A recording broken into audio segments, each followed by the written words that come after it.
నమస్తే. ఎలా ఉన్నారు? అందరూ బాగుండాలి, అందరిలో నేను ఉండాలని కోరుకుంటూ నేను మీ దేవిని.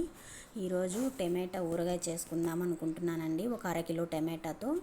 అంటే ఈసారి మామిడికాయలు మాకు సరిగా రాలేదు. వచ్చిన దాంట్లో ఒక 2 కేజీలు వేసాను అంతే అనమాట. ఆవకాయ పిల్లలు బాగుందనేసి ప్లేట్లు కూడా వేసుకొని నాకేసారండి. ఇంకా పిల్లలు పెరుగన్నానికి పెడుతూ ఉంటానన్నమాట. సరే ఇంకా అయిపోయింది, ఇంకేం చేద్దామని సీజను ఎండాకాలంలోనే కాకుండా ఏ సీజన్లోనే వేసుకునేటట్టుగా మనం అయితే ఇంకా టమాటా పిక్కలు అయితే వేసుకుందాం. ఈరోజు ఇలాగ చేస్తున్నాను. ఈజీ అనిపిస్తే మీరు ఒకసారి అయితే ట్రై చేయండి. ముందుగా అయితే టమాటాలు బాగా కడిగేసుకొని తుడిచిపెట్టుకున్నానండి. నేనైతే ఈ విధంగా చేసుకుంటా. ఒకసారి చూడండి, మీరు కూడా ఇలాగా నచ్చితే ఒకసారి అయితే ట్రై చేయండి, చాలా బాగుంటుంది. ఇప్పుడైతే బాగా తుడిచిపెట్టుకున్న తర్వాత ఒక చిన్న కుక్కర్ ఉందండి. దాంట్లోకి నేను ఈ టమాటాలు అన్నీ బాగా 4 పక్షాలుగా కోసేసి పెట్టేసుకున్నాను. చింతపండు కొంచెం ఒక పిడికెడంతా ఎత్తుకొని బాగా మధ్యలో పెట్టేశాను. అంటే కడిగేసి పెట్టేసినాను అనమాట.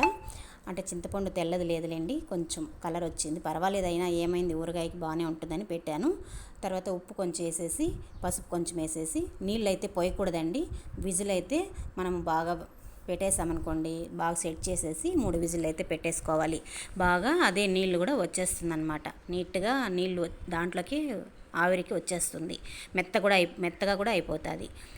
అట్లా చేసుకోవాలన్నమాట. మనం నీళ్లు పోసి ఉడకపెట్టి దాన్ని పెనంలో గంటసేపు ఉడకబెట్టి స్టవ్ అంతా ఎగిరి గోడంతా ఎగిరి ఇలా జరుగుతుంది. కాబట్టి నేను పిల్లలతో కొంచెం పని ఎక్కువ అవుతుందని నేను ఇలా చేసుకుంటాను. ఏం అవదండి, నెల రోజులైనా బాగుంటుంది. చూడండి మీరు ఒకసారి అయితే. నేను ఇది 3వ 4వ సారి చేస్తున్నా. వీడియో అయితే ఇదే పెడుతున్నా. నేను ఫస్ట్ టైం అప్పుడు ఛానల్ పెట్టలేదు కాబట్టి ఇప్పుడు పెడుతున్నా. ఒకసారి అయితే చూడండి, ఇలాగ మెత్తగా వచ్చేస్తుందండి. కొంచెం బాగా ఆరిపోయిన తర్వాత మనము అయితే మిక్సీకి అయితే కొంచెం బాగా మెత్తగా మనకి ఎంత మాత్రం కావాలి, కొంతమంది తొక్కుగా కావాలన్నా 1-2 రన్నులు అట్ట అంటే కూడా చాలు. నాకు పిల్లలు ఎత్తి పడేస్తారు కాబట్టి నేనైతే కొంచెం నున్నగానే వేసేసుకున్నాను.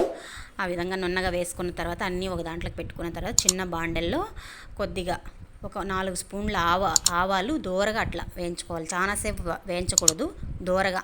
ఒక 4 గింజలు మెంతులు వేసుకొని దూరగా 2 వేయించుకొని పొడి కొట్టి అయితే పక్కన పెట్టుకున్నానండి. ఇంకైతే ఆయిల్ ఒక 150 గ్రాముల దాకా ఆయిల్ పోసి కడాయిలో బాగా కాగిన తర్వాత తెల్లగడ్డలు ఒలిచి పెట్టుకున్నాను, ఆయిల్లో వేసుకున్నాను. ఆయిల్ ఆపేయాలండి, ఆ వేడిలోనే సరిపోతుంది అనమాట మనకి. బాగా కాగిన తర్వాత స్టవ్ ఆపేసుకొని తర్వాత చేసుకోవాలన్నమాట. ఆ విధంగా ఆయిల్లోకి తెల్లగడ్డలు అయితే వేసుకున్నాను. కొద్దిగా ఆవాలు వేసినానులేండి, ఫస్ట్ ఆవాలు వేసుకోవాలి. తర్వాత తెల్లగడ్డలు అయితే వేసాను. బాగా కొంచెం బాగా ఉడుకుతుంది. 4 ఎండుమిర్చి అయితే వేసుకున్నాను. తిరగబాతులో కనబడుతూ ఉంటే చూడటానికి బాగుంటుంది కదా అనేసి ఆ విధంగా 4 ఎండుమిర్చి అయితే 2 అట్లా మధ్యలో టాకాలు వేసాను. ఇంగువ అయితే కొంచెం వేసుకున్నానండి. ఈ విధంగా టమాటా ఊరగాయ అయితే ఇట్లా చేసుకుంటాను నేను. బాగుంటుందండి. వేడి అన్నంలో నెయ్యి వేసుకున్న, పిల్లలకి పెరుగన్నం పెట్టినా చాలా బాగుంటుంది. ఒకసారి అయితే చూడండి మీరు, ఈజీ అనిపిస్తే. ఈ విధంగా అయితే కొంచెం అన్నీ స్టవ్ ఆపేసిన తర్వాత ఆ వేడి నూనెలో వేస్తే సరిపోతుందండి. తర్వాత అయితే నాకు తగినంత అరకిలోకి తగినంత ఒక 6-7 స్పూన్లు కారం, ఒట్టి కారం అనమాట. నేను తనిగా పెట్టుకుంటాను. ఒక 6-7 స్పూన్లు అయితే వేసుకున్నానండి కారపొడి ఆ వేడి నూనెలోనే. ఎందుకంటే మిరప్పొడి కొంచెం కాగాలి కదా, కొంతమంది ఆరబెట్టుకొని చేయాలని అంటారు. అదొక రకం పద్ధతి. ఈ రకం చూడండి మీరు, చాలా బాగుంటుంది. ఆ వేడిలోనే మిరప్పొడి కూడా ఇదైపోతుంది. మన స్టవ్ ఆపేయాలండి ఇవన్నీ కూడా చేసేటప్పుడు. నేనైతే ఒక 6-7 స్పూన్లు వేసుకున్నాను. ఒట్టి కారం నాకు తెలుస్తుంది కాబట్టి మీరైతే అరకిలోకి తగినంత, మీకు తగినంత కారం అయితే వేసుకోండి. ఈ విధంగా బాగా కలిపేసుకున్న తర్వాత ఆయిల్ మనం నేను ఇదైతే నైట్లో చేశాను అనమాట. పగులు టైం ఉండదు అనేసి నైట్ చేశాను. అట్లే స్టవ్ దాని మీదనే పెట్టేసుకున్నాను. తెల్లవారితో నూనె అయితే బాగా వదిలిందనమాట, పైకి వచ్చేస్తుంది.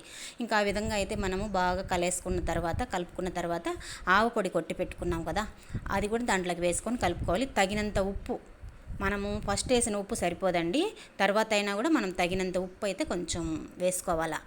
మనం ఒకసారి అట్లా నాలుగు మీద వేసుకొని చూస్తే తెలిసిపోతుంది ఉప్పు తక్కువైందంటే చెడిపోతుందండి. అందువల్ల చెప్తున్నా, రెండోసారి మీకు కావాల్సినంత వేసుకోండి. ఇదండి ఆవు పొడి అయితే ఇలాగా కలిపేసుకోవాలి. బాగా వేడి మీదనే కలిపేసేసుకోవాలి. బాగా స్టవ్ వెలిగించకూడదు, ఆపేసుకోవాలి. అది వెలిగించామనుకోండి ఆవు పొడి చేదైపోతుంది అనమాట. పిక్కలు మనకు చేదు వచ్చేస్తుంది. అలా చేయొద్దండి. వేడి నూనెలోనే ఆ స్టవ్ మీదనే ఆపేసి చేసుకోండి. ఇంకా ఎందుకంటే మళ్ళీ అన్ని పాత్రలు కడుక్కోవాల్సి వస్తుంది కదా అనేసి నా ఐడియా అనమాట. అందుకోసం అలాగా కలిపేసుకుంటాను.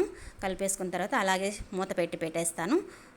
ఆరిన తర్వాత మనం పడుకునే లోపల బాగా ఆరిపోతుంది. మూత పెట్టి పెట్టేస్తాను. ఇది నచ్చినట్టయితే ఒకసారి అయితే ట్రై చేయండి. మరొక వీడియోతో మళ్ళీ కలుస్తా. బాయ్ అండి.